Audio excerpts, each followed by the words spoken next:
Morning mga kagulay, good morning mga ka-reels at mga kasaka. Ayan, magandang umaga po sa ating lahat o sa inyong lahat.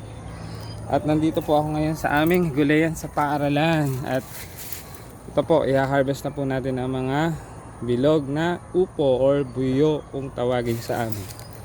Ayan po. Ito po, ayan. Po, for harvest na po yan. Ayan, mga upo. Yan po. Yan, so harvest time po ulit tayo. Ayan. Ayan, harvest na po natin ang mga ito po. Ayan. Ayan.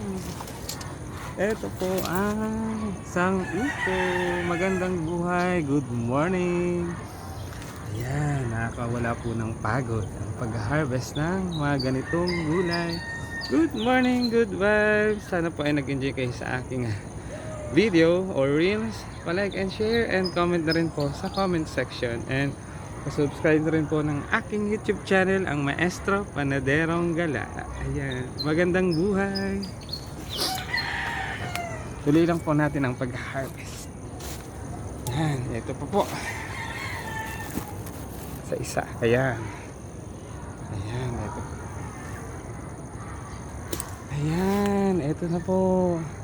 So sino po ang gustong bumili ng bilog na upo? Good morning, good vibes. Ayan. Pwede. Ayan, punan pa po natin. Ayan. Ito po. Ayan. Magandang buhay. Good morning, good vibes. Ay, nakakuha ng ating kutsilyo. So ayan po, tatlo po dito sa area dito ang aking na-harvest. Ayan, ito naman po yung mga natira pa. Ayan. Ito pa. Ayan. Ayan po rin yung. So ayan na po yung mga na-harvest kong bilog na upo. Yan po. Good morning, good vibes.